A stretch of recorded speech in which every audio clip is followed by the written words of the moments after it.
Yo, what's going on, everybody? It is 1 p.m. here in Chicago, Illinois. That means it's time for another live stream. Today is August 12th, 2021, and it is a Thursday. Happy hour. We're almost at the end of the week, guys. Hopefully, you've got a nice recovery beverage. I've got one here today. I'm going to try out some Silk Ultra. I found this at the grocery store. One of you guys, I forget who mentioned it. Let me know. Raise your hand if you were the one that mentioned it. I forget who mentioned it the other day on the live stream that it should be something worth checking out. It's supposed to have soy milk, but it's got 20 grams of protein per serving. That's what makes it ultra, I guess. And we'll go over some more of the specs later, but I thought it was worth trying because they actually had it at my local grocery store. So we'll be trying that in just a second. I also have my kind of one of my favorite happy hour beverages, coffee. That's here today as well. But first, let's say hi to everyone on the podcast, listening on audio only. Sorry if there's like something here on the table. It's messy. So there, everyone on the podcast, I hope you're having a good run out there today. Hopefully it's not too humid. Today was very humid in Chicago, but fortunately not that windy. So like, at least there wasn't like a headwind to contend with. That's the main thing. Although a little breeze wouldn't have been too bad because it was pretty gross out there. So hopefully you guys are having a good run and not dying in the heat or the humidity. And everyone watching it on YouTube after the fact, but not live, welcome to you guys as well. Hopefully it's a time of your day where you can have a very nice recovery beverage with us. So let's say hi to everyone who's here. First, we've got John Ritchie, who wants to know right out the gate. Running question. I love it. It says Magic Speed or Saucony endorphin speed for a 4-hour marathon. Watch the show every night. Good vibes. Awesome. Very cool. I would go with the Saucony endorphin speed. The Magic Speed, I'm going to be putting a lot more miles into that one this weekend. Talk a little bit more. Well, I may or may not talk about more about the weekend, but I'll be putting more miles into it this weekend. But it's not a soft shoe, and so I don't think I would want it for 4 hours. The endorphin speed, I would definitely like to have for 4 hours. All right. Frank says, do you think the Ingebrigtsen style training where they can constantly check blood lactate and VO2 max is going to catch on at the elite levels? Does lactate data help marathoners or only middle distance? I think that the lactate, I'm not super familiar with their training style. But I didn't know that they constantly check their blood lactate and VO2 max levels. But I will say that one thing that could be beneficial, like I would love it. I mean, I suppose that like the watches, they say, do a pretty good job of giving a reasonable estimate of what someone's VO2 max is, right? And so that information is useful because it can help dictate paces, or it correlates the V.O2 max tables, can help dictate paces that you should be running to train for your next marathon or your longer distance events, whether it's middle distance, if that's what you consider long distance, or long distance like a marathon. So that's useful. Blood lactate also can be used in a more direct way because then it helps you really figure out what's your threshold. So that's where that's useful. So if you're like kind of following like the Coach V Hill approach where you're just doing, and Coach Bob Larson's approach where you're just doing a lot of threshold work, which is something that I think that my body responds well to.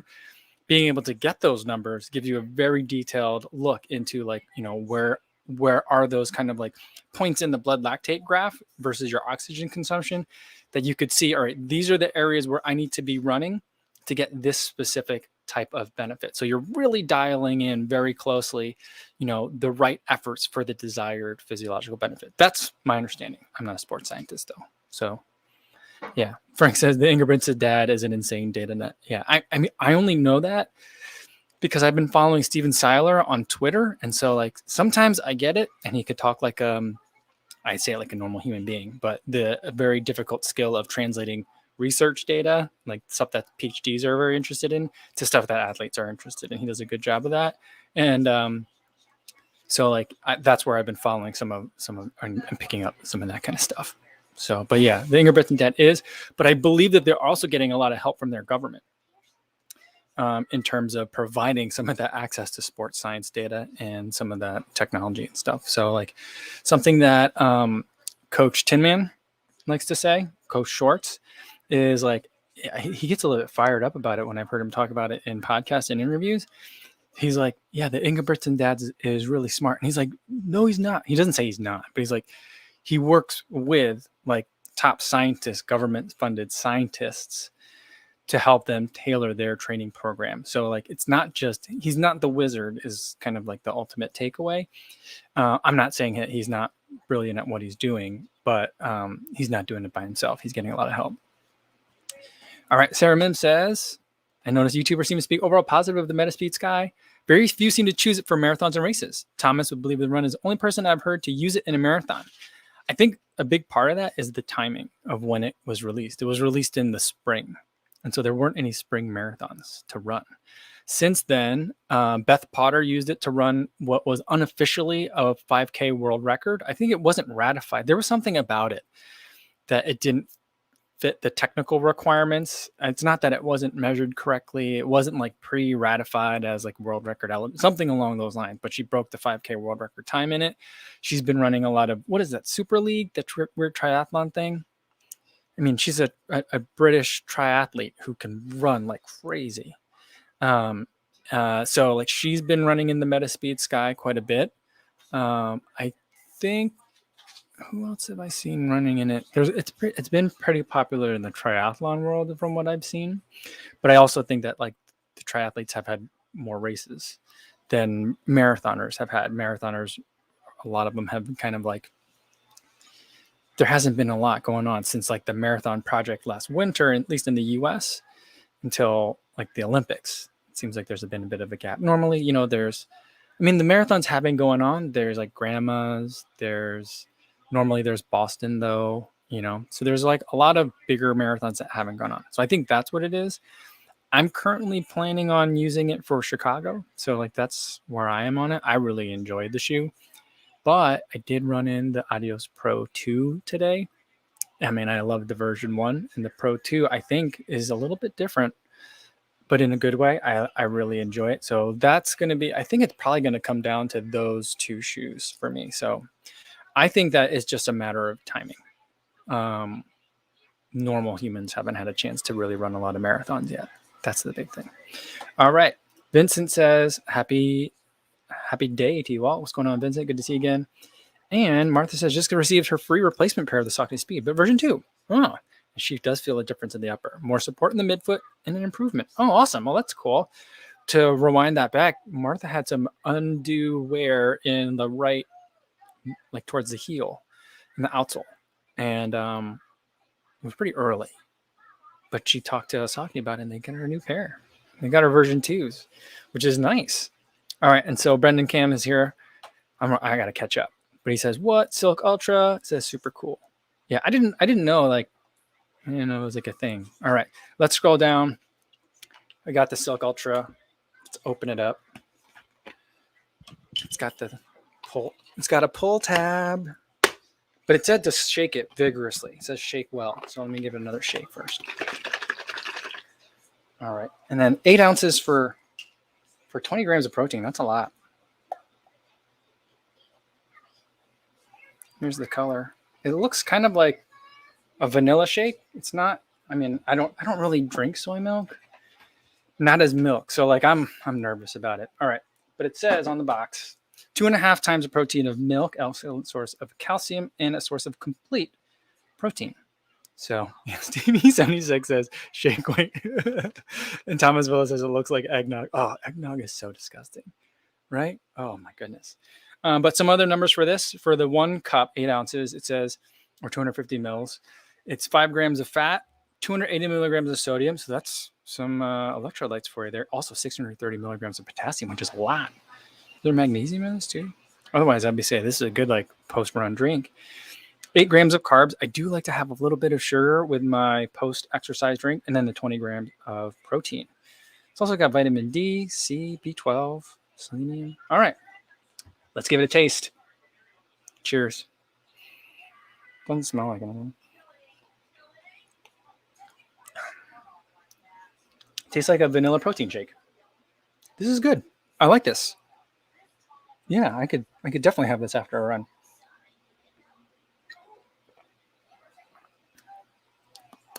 This is tasty. I get a pretty good vanilla. It doesn't say that it's vanilla, but I'm getting a vanilla flavor from it. The ingredients It just says sea salt, gellan gum, soy lecithin, and natural flavor. From an algae perspective, it's produced in a facility that also processes tree nuts. So there's that. I'm guessing maybe they make almond milk in the same place, or maybe they do something with coconuts. I'm not sure. But yeah. And Rainforest Alliance certified packaging and non-GMO verified. So there we go. No dairy, no gluten. I like this. The cost of it, I think it was $5 for this, and it says there's 7 servings per container. So cost per serving is actually pretty good then, because then it makes it under $1. So yeah, I don't know. The only thing I don't like about it is that it comes in this takes up a lot of refrigerator space for us. And so like the thing with powdered shakes is you could buy a tub of it. You don't have to worry about it going bad. Not that this going bad would be that big a problem for me, because I'll drink it fast. But it's just shifting some of my space needs, and shakes are convenient. But I kind of like it. Remy says, "Oh man, whoa! Didn't realize the gun show was in town." You guys are flattering me. You guys have met a lot of people made similar comments when I did. What did I review? The Primax. I forget which I reviewed in in a tank top as well. Pretty funny.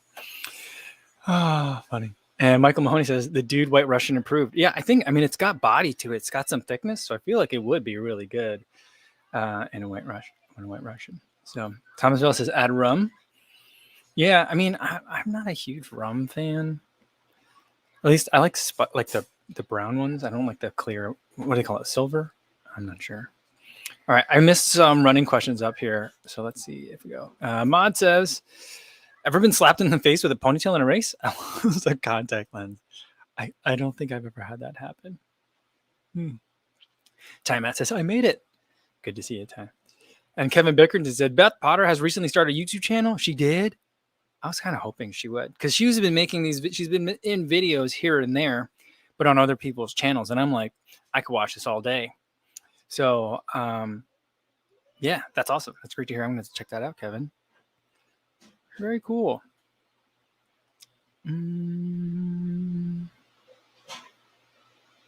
Kevin says, Hecko, have you noticed any impact on your running metrics from your swimming training in terms of heart rate / pace or stride power? Not really. I don't think so. I think right now it's difficult to tease out any of that, because it's we're in the middle of summer here and everything's really humid. So like my heart rate per pace or heart rate per power is off a little bit. Everything, like the heart rate is a little bit higher just because it's hot. And if anything, I'm also more fatigued because I'm just doing more, right? I'm not running as much, but I don't get on the bike nearly enough, but I'm on the bike, I'm swimming, I'm doing a lot of 2-a-days. Like I do brick, I'll just run and then swim, or swim and then run. I can do them right after one after another. So I'm tired. And that's also affecting my heart rate per pace, but I think though, from a body perspective, I think one of the things is my sleep numbers, the recovery numbers are all really good. And so I think that there's less wear and tear on the body, even though I'm tired, if that makes sense. I just think that there's less kind of joint rebuilding that's required. So even though I wake up and I expect, oh man, my numbers aren't going to be great, my numbers have been surprisingly good. I do need to sleep more, but so it's been interesting. I feel I don't know, for someone that just likes to kind of burn off a little bit of the extra energy that I have, this triathlon training is pretty fun. It's really time consuming, but I don't know yet, just because my swimming's so bad, I just do drills the whole time. It's not like I'm doing swim workouts. So it's, it's hard to really say. I don't know yet. All right, let's go back to the Metaspeed Sky. Thomas of Believe the Run favored the Sky slightly over the RC Elite 2, which was his favorite before that. Yeah. So I followed up. Yeah, I think, yeah, he's a fan of that. When I was down in Baltimore and we went for a run, ASICS was there. And so there was a lot of they brought a whole bunch of Metaspeed Skies for people to try on. So when we went on the group run, half the people there had Metaspeed Skies on for a 5K, fun run. But some people did take it out real hard though. So like it was kind of cool to see that in action. But yeah, a lot of people wore, like Ben Johnson wore it like the entire weekend. Even for like the next day, we went on like a 10-mile, like another group run, just really slow pace for him, a very, very slow pace, and he still wore it anyway. So like, I don't know if he just brought one shoe or what, but you know, I think it's good. I'm going to give it some love over the weekend. So I think that'll be a lot of fun. And Linus says Lucy Barkley, Charles Barkley has, right? Yeah, Lucy Charles Barkley. Yeah, I always says it's Charles Barkley. I always say Charles Barkley. Am I hearing that right? But anyway, has been using the Metaspeed Sky for most of her runs. It seems.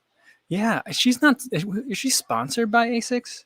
I can't remember because I thought she used to run. Oh, did she used to be sponsored by Nike? I don't remember what's going on there, but yeah. Ultra Dad wants to know, hey, Co, how's the tri planning going? What's your training look like the last few weeks before the race? Best of luck, man. Oh, and did you get a bike finally? I kind of have a bike. It's a long story. I'll explain to you once it's final. I mean, I bought a bike, but I may cancel the order on it if another bike comes through. It's a weird situation. I really just need to cut, like not ties, but like make a decision on that. But I figure like I'll make a decision on like Monday. So the bike thing is ultimately will be kind of fine. It's just not finalized yet. But the training in the last few weeks is just going to be a lot of swimming. My running, I'm going to reduce a little bit because hopefully by next week I'll have a bike. And so then it'll be a lot of just swimming and cycling just to kind of like, not that I'm trying to get in any workouts or fitness to prepare because we're like basically 2.5 weeks out. But, reducing the running will kind of reduce wear and tear on my body. And then just getting some seat time and some pool time to just get more acclimated and kind of cram in whatever else I can cram in. I won't be doing too much of a taper just because like, I'm not swimming hard. I just need to like get more comfortable with the water. And so I feel like I'll probably just maybe take it a little bit easy, probably do the same number of days a week of each of the activities, but just ease up on duration for a little bit. I really don't know what I'm doing. All right, CR says, hi, everyone. I have the Garmin 245. Has anyone used the half marathon training program that is available on it? Any other suggestions for 21K? Your first attempt at the distance. Oh, I haven't done any of the watch plans before. I've done a stride plan for the FootPod, but I haven't done like a Polar plan or a Garmin plan. Are those only two that do that? I think the closest I've seen to anyone using it is what's her name? There's a new girl on the Run. Is it the Running Channel? The British one. And she did like 30 days of following whatever her Garmin told her to do. That was a pretty interesting video. So I feel like the plans are somewhat generic, but I feel like they're not going to be too crazy or off. For your first half marathon, I think it'll probably be a good place to start if you don't have something else that you're looking at. I would also look at Hal Higdon. He has really great plans that are good, and he has different levels for everywhere from like this is my first time, like couch to 5K, to like advanced marathoner, and everything in between. So, and he has free plans that you can look at, plus other stuff that you pay. There's pay levels and stuff that you can bump up to. But my first marathon, I used Hal Higdon plans. And like the first couple of times I wrote my own training plans, I kind of use that as a template too. So like that's it. Another way to do it. Something else to look at would be that's going to be a little bit more technical, a little bit more advanced. Would be what I don't necessarily recommend, but might be something worth kind of reading to understand some more of the concepts in more detail. I do like Jack Daniels' running formula. So he has stuff. His stuff tends to be more, in my opinion, his stuff tends to be more focused for 5K, 10K at the like collegiate level and young, like, or just post collegiate. So it's really great if you're a pretty good athlete and just need some guidance. But for normal people too, for me, I felt like it was pretty helpful. So, all right. Sorry, I've been rambling on. Let me try to catch up to some of you guys. Bernard Alcalal says the free Hal Higdon app is excellent. Very cool. Thanks for the backup on that. And Terry says, I did my half marathon using the Garmin plan and it was okay. All right.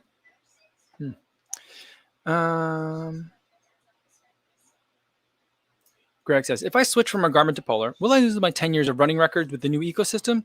Can't find this answer online. I will say that like I don't know that there's a way to port data from inside Garmin to inside Polar. My solution to that would be to sync it up with something like Strava. So for me, I go through a lot of different watches.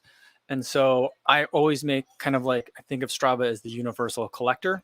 So like sometimes like I look at Polar more directly using the Polar Flow app or the web interface for desktop if I want to like drill into some of the data. But in terms of seeing like, here's all my monthly mileage, here's all my stuff, I always push that towards Strava. So that way it's platform independent. And so that's kind of what I would recommend. I think that if you're not on Strava already, then you can have all that stuff. You could sign up for an account. And I don't know, is there a way to, I don't know if there's a way to bulk push historic data back into Strava though. Strava used to be a much more open platform and there were probably some sort of app that you can use or like some sort of web applet that you could use to do that, but I'm not sure. But that's what I would kind of look to see if you can find a way to export like historical Garmin data. And then you don't really want to do that one at a time because that's one way you could do it, but that's going to take forever. So, yeah. Yeah, Frank Mahoulier says, I can't see you getting a nice round pedal stroke at 200 beats per minute with the bike riding you've been doing. Yeah, the bike riding, I'm going to use the bike as just recovering from my near-death experience in the water. And so like, it's not going to be intense. It's just going to be like, we're catching my breath and clearing my lungs of all the lake water and, trying to get into the run in a decent shape. So like, it's not going to be pretty. None of it's going to be pretty, but, got to start somewhere. Yeah, Project Arjun says the Run Experience channel. Is that what it is? No, the Run Experience is the one in California. The Running Channel is the one in the UK. They're both kind of, I would say that like they have similar approaches to stuff, like multiple presenters.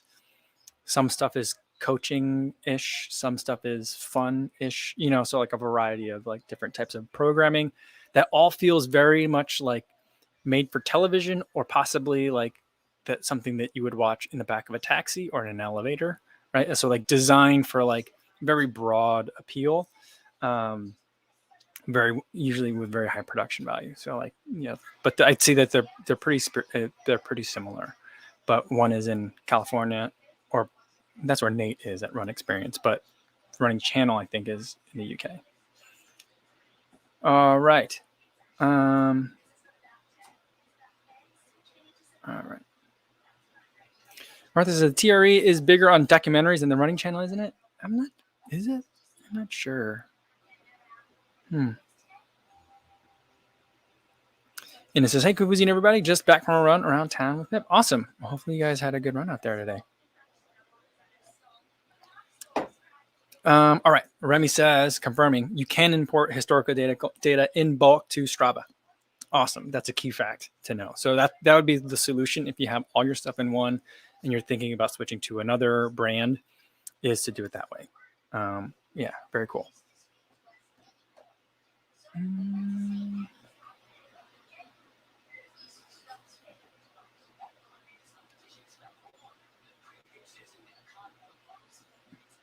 John Henry says, I did it with old Nike data. Doubt you can do it now. Yeah, Nike really closed off their ecosystem. They don't let data come in or out. The only way you could do it is manually. Well, that's not true. If you have right now, Polar and I believe Garmin still allow you to auto push data from the watch to Nike Run Club. So I still have data in there that's getting updated. But you can't push Nike Run Club. Like there's just different ways that it's really hard to interact with Nike Run Club if you don't have those. Like, I think if you're one of the hard ones is like, if you're trying to use the app, let's say you're using the Apple Watch and you're using a different app that's not like the workouts app, like the default one that comes with the watch, or the Nike Run Club app, like let's say you're using Work Outdoors or iRun 26.2, which are two really great running apps. I don't think you could push from there to Nike Run Club.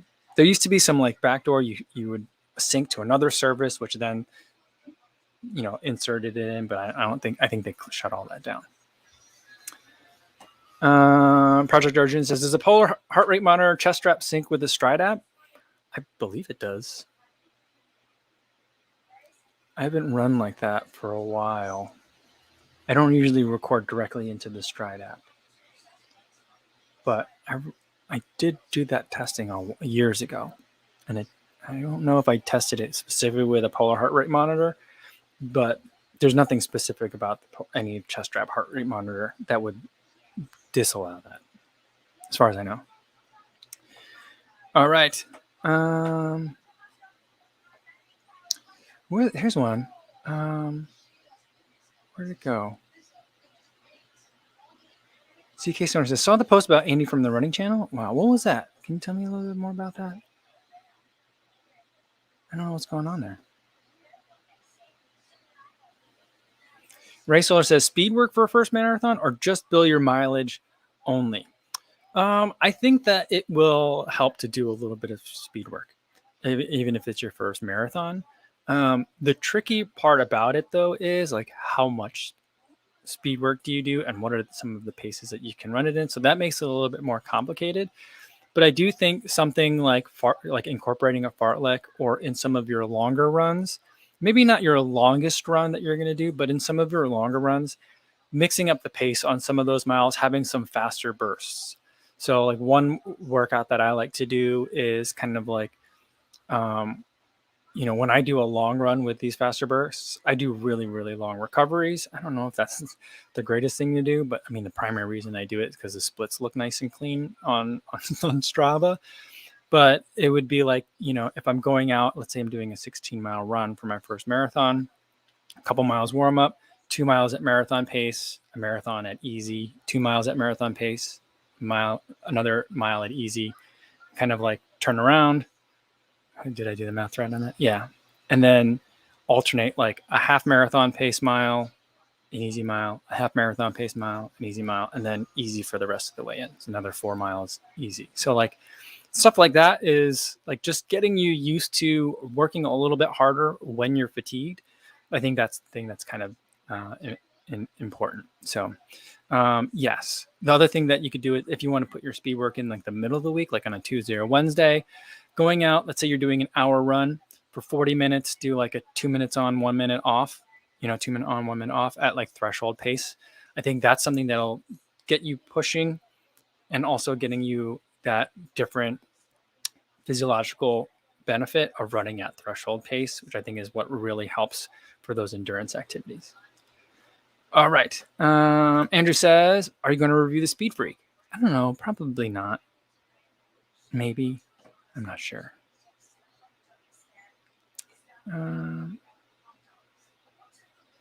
Svibu says, did you try stride workouts within your marathon plan? Cheers, Leo. So, no, I didn't. I did a 10K plan. So like they have, I don't know if it's behind the paywall now, because when I tried it, it was before they had their subscriptions. I think it was part of the subscriptions always, but it was in that like free period when they were trying things out.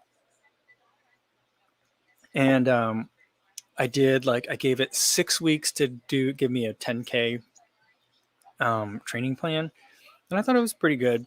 I felt like the workouts, there wasn't enough.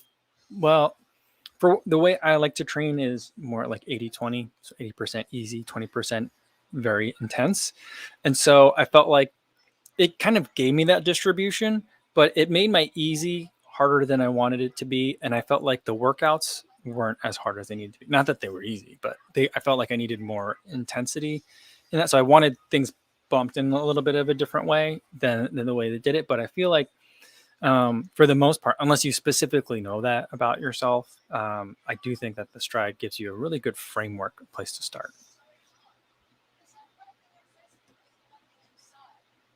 And it says, I'm not sure about the running channel. The content is great sometimes. I prefer GTN for running content. I do enjoy GTN. I don't find myself watching that much of the running content that they have. I think from all the triathlon channels, I don't really watch as much of the running content. I really enjoy watching cycling content. I don't like cycling that much, but I love watching cycling content. It's just so fast. And I think it shows up well on camera. And I really enjoy watching the swimming content too. But yeah, maybe I would say, do I like GTN more than I like some of the presenters more on GTN than others? There's a mix, but yeah, that's like the whole point of having, like, I guess the rotating cast. But yeah, it's good. Yeah, some of the running channel ones are a little bit, I don't know. I don't think that they're meant for me. I think they're meant for people that have a different relationship with running than I do. And so I think that's maybe where I don't tend to kind of like connect with it as well.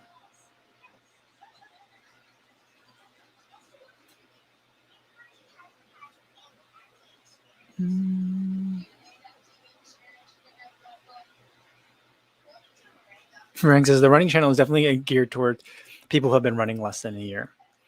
Yeah, I think that's part of what it is like its target audience. But I feel like from a growth strategy, they went from, like, I remember when they just started, or I feel like I remember when they were like at 40,000, and then like the next moment I looked, they had like 150,000. I was like, what the heck did they do? How did they do that? So, and it says GCN is a very good channel. There's a good mix of serious and fun content, and they really know their sport well. They do, and I feel like for me, as someone that I need like the cycling channel, because I don't know anything about bikes, right? And so like sometimes they'll go deep, or what I feel like is really deep on like pedal technology, and I'm like, I don't know.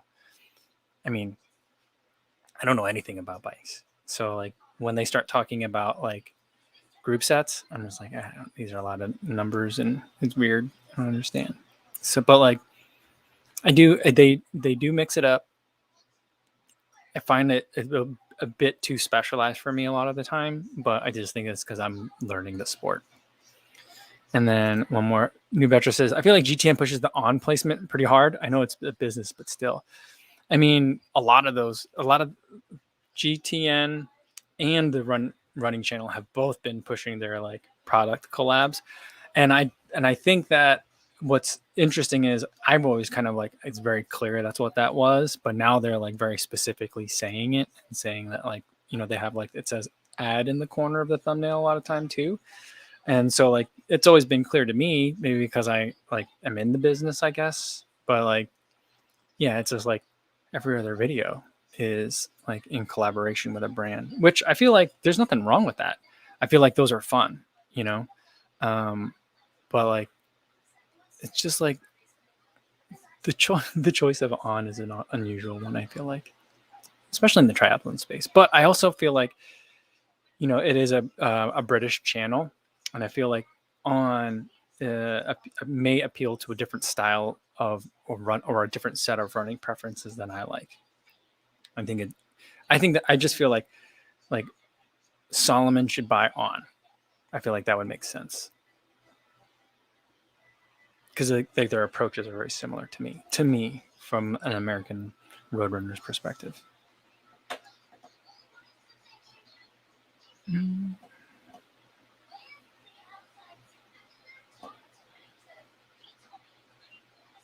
CK Stoner says, I'm still struggling with the heat down here. Yesterday the temp was 86, but feels like 100. Yeah. That's kind of like what it was here. The other day I took the kids to the splash pad, and like a month ago we went to the splash pad, and I was like, oh, don't get me wet. Like, Daddy's going to sit on the bench here. You guys go play in the water. And then yesterday or 2 days ago when we went, I just like stood underneath like this giant thing that was just like poured water on top. And I just stood underneath it for a while. I got my bucket hat nice and wet, so that way it would aid in cooling as well. But yeah, the heat is relentless right now. I see people, going for their runs in the afternoon, and I'm like, oh man, why didn't you guys do this earlier?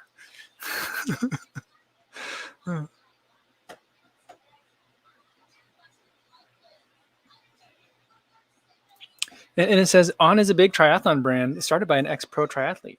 I think I knew that, but I just feel like, I mean, I guess, we'll see. But like for me, the idea of like, I don't, I don't want something. I mean, I find the On shoes to be a little bit on the firm side, and so I know that my preferences are I like really squishy shoes, and so like I find them all, well, the two that I've tried I find to be firm, and so like for me, I'm like, is that what you want to put on your feet after a swim and a bike? I don't know. I want something really. I want something roomy, and I want something soft. If it can be fast, great. That's what I'm thinking. Andor Kish says feels like 105 in New Jersey. Took an off day today. I mean, I think that's a good idea, dude. It's hot. It's hot. When I first saw that comment, I thought it said you took the day off, and I got super excited. I was like, wait, you got hot and you just called in. You're like, I'm not today, boss. I thought that's what you meant at first. And I was like, that I respect. I can respect that.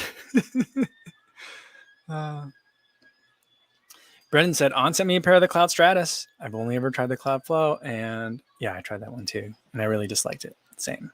Your video gave me hope. Go and try them out next week. Hopefully they can redeem themselves. Yeah.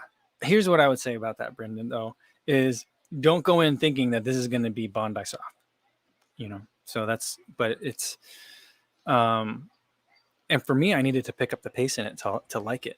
Like when I tried to run in it like a Max Cushion shoe, I didn't. I mean, you saw the video, so you know what I mean. But I'm just saying, like, don't all the use of the word cloud and stratus. I just feel like it should be Clifton One territory. It should be legendary, right? But it's not. But I mean, put that aside and give it a fair shot. I think you'll be compared to the Cloud Flow. I think you'll be very happy.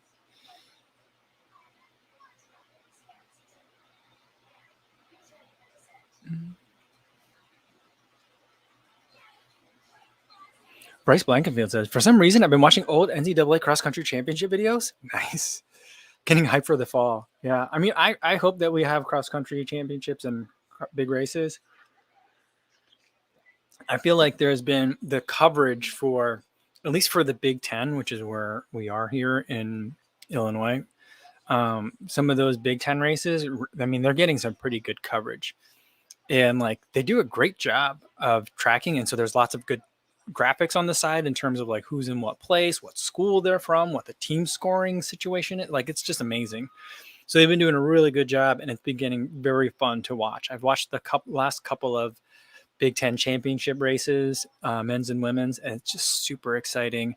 And it's just crazy because like that, like the off-road golf cart thing can like the cameras is just shaking the camera too much because the terrain is, it's running a cross country course, and I feel like they're gunning it and the runners are catching up. It's been pretty fun to watch. So I'm excited for it too. I mean, I hope they get to race this year. Can you imagine if we go through another year where NCAA like indoor season's canceled again? Ugh, that will be like a punch in the gut. But yeah, I'm excited for it too. Mandy Paria LeBlanc says, I need to visit Chicago again soon. Your videos make me miss it so much. Awesome. That is a very big compliment. And, I always consider like a lot of the videos, and I always insist on putting a lot of B-rolls, even despite some people complaining that there's too much fluff or just junk in the video. It's kind of like my, really, really long extended love letter to the city. It's just it's a great place to live. And I love being here. So I just love running by the water, seeing the city. So I'm glad that you like it too. Andrew Kish says, do you realize you have a different foot strike depending on the shoes that you wear? Yeah, for sure. Because I think different shoes want different things. I think some of the most notable examples for me are like the ZoomX Invincible. It does not like a forefoot strike, in my opinion. You got to be landing a little bit like just squarely in the midfoot for it to roll properly. And so there's shoes that are like that. The racing shoes are going to want you to be a little bit more forefoot. Some of I feel like the Glide, like the Asics, the Evo Ride. I haven't tried the Glide Ride. I don't know if I'll get to it this year. I was so excited for it. But those also like want you to use a little bit more of the shoe, right? And so I think it depends on the shoe. Sometimes I think that's where a lot of people's preferences come from as well. Like, I don't know why, but I just really love the Brooks Ghost. It's because of the way that the shoe is encouraging you to work with it, So a lot of the times whenever I feel like a shoe is very assertive, I tend to not like that. I felt like the Ultra Boost was like that. 21 was like that to an extent this year as well. So these are some shoes that are like kind of like really, I feel like they're fighting me, but yeah. And also I feel like different densities of foam and even the same shoe at different paces, you're going to be hitting it differently as well. So like it's all a lot of physics too.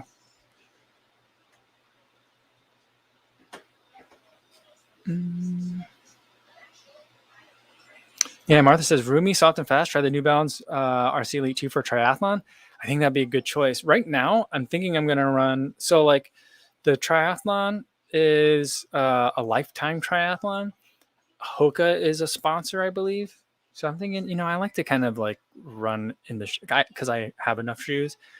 If I'm in an event, I generally try to run in whatever the title sponsors shoe is, just because I have a variety of shoes to choose from. So I was leaning towards the Carbon X2 because I feel like that one, a roomy toe box, be nice and cushioned, nice and smooth. Not the softest shoe, but I feel like it'll feel nice and roomy, I think. So I'm thinking about that. That's kind of where I'm leaning right now. The Metaspeed Sky is also an option too that I'm thinking about. That's kind of not that they're not the sponsor for this race, but I feel like, I don't know how much of a zombie I'm going to be by the time I get to the run. So like, having like a race shoe might be a little bit ambitious for me. Chen Marie says Roger Federer is a co-owner of On. Is he? Is that how they got him to be a spokesperson for it and they made like the Federer? Or was he like, he bought into it thinking, here's what we're going to do. I love this brand. I'm going to buy part of it. And then I'm also going to make my own Federer. I don't know I didn't know that. Interesting. Greg says here in South Florida, chuckling about northern runners dealing with the heat. I don't know how you guys do it. I don't know how you guys do it for real. For real. Thomas Villa says, hey, Co, I saw the MLB is playing in the Field of Dreams game tonight. How close is that to your hour route? It's the town. So when I go swimming, that town is where the Field of Dreams is. It's in Dyersville, Iowa.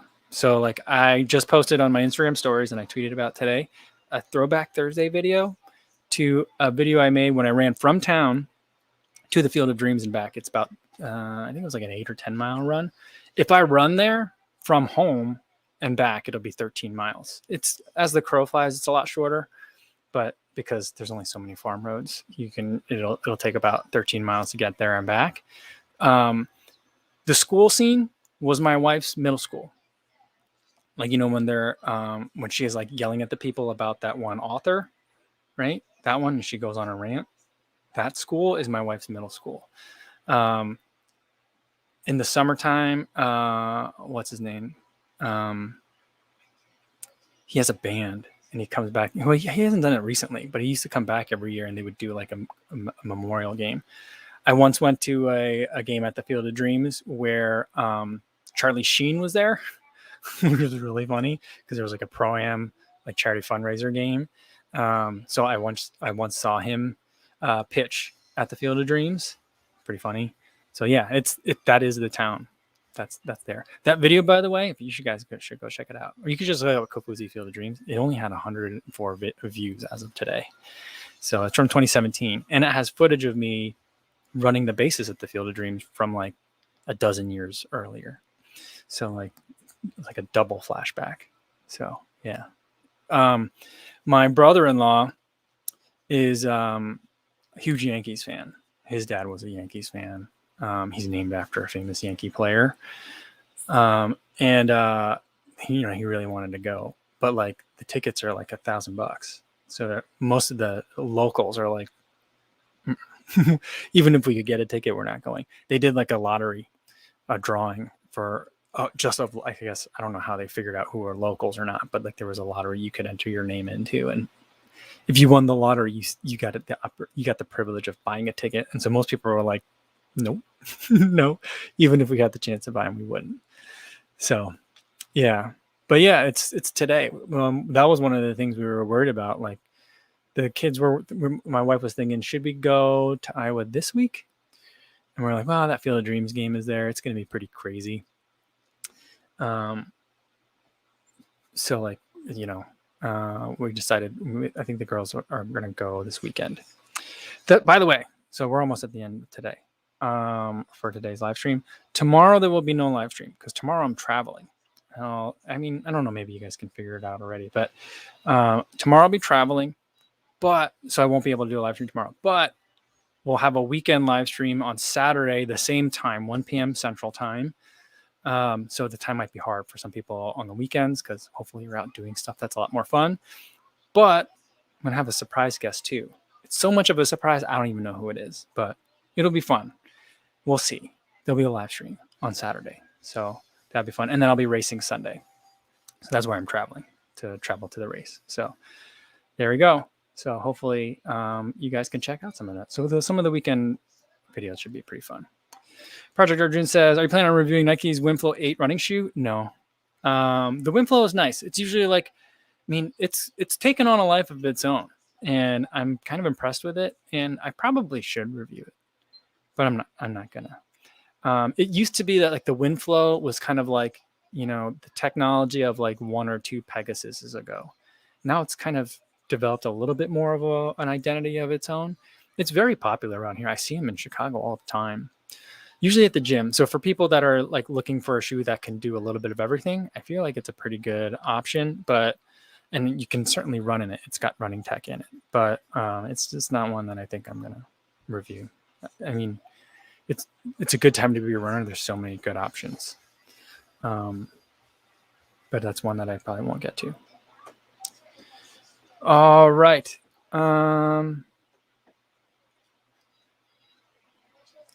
Let's see. Thomas Villa says about the Field of Dreams. It's a shame the locals should have been given tickets. The field is about the community.